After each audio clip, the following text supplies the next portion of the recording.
Sorry. Oh, it's already on. I'm just kidding. Have you been caught not paying attention because you're texting or using internet?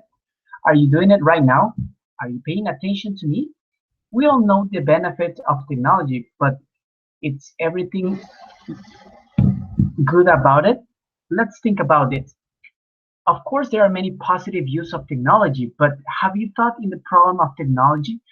I do not want to focus on the negative effects of technology that everyone already knows, like massive destruction, weapons, fraud, etc. How it affects our daily basis. Have you realized the impact of the technology in your day-to-day basis? Can you think a day without your smartphone? How will you feel? Would you be able to survive a day without checking Facebook or review those important videos of cat chasing a laser? We have an amazing amount of information in the website, Google and Wikipedia, web news, etc. But on the other hand, this only shows how vulnerable and addicted we have become to the online life. Psychologist Raymond Cattell proposed the concept of fluid and crystalline intelligence, a theory that was later developed by John L. Horn. Fluid intelligence is the ability to acquire and process information. With the technology, this intelligence have increased exponentially. Kids are able to find easy the answer of complicated topics. Under these criteria, we are getting smarter. Now, crystallized intelligence refers not to our ability to gather information, but what we actually know. In simple terms, crystalline intelligence means knowledge.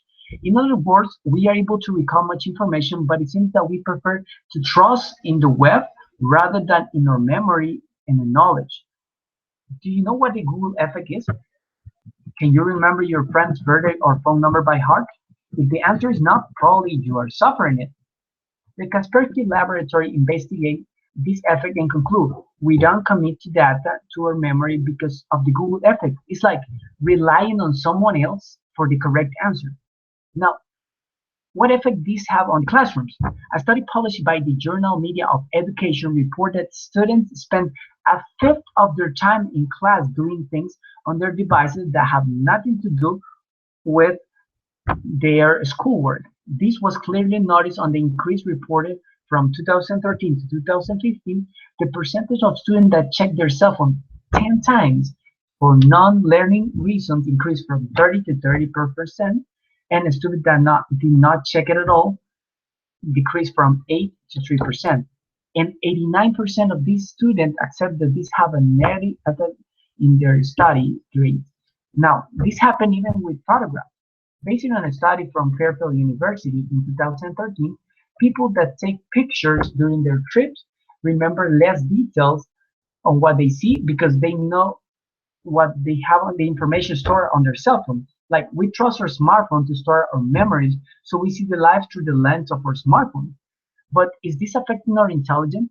Anthropologist Dr. Genevieve Bell, a vice president at Intel, believes otherwise. She says technology helps us live smarter as we are able to access answers. Being able to create a well-formed question is an act of intelligence, as you quickly work out what information you want to extract and identify the app to help achieve this. In contrast, Nicholas Carr, author of The Shallows, How the Internet is Changing the Way We Think, Read and Remember, it says, we should be alarmed where automation is taking us. We are missing the real danger. The human memory is not the same as the memory of a computer. It's to remember that we make connection with what we know, what we feel, and this rise to personal knowledge. If we are not forming rich connection in our minds, we are not creating knowledge. Science tells us memory consolidation involves attentiveness. It's in the process that you form these connections. He believes the combination of the Google effect and the non-stopping distraction of smartphone constantly delivering information is concerning. Andrew King, author of The Internet is Not the Answer, agrees with Dr. Carr that technology is making us shallower thinkers, multitasking, and able to digest information. Perpetually flaking in response, he says, what we need now is creativity and innovation. The big issue is how to teach creativity.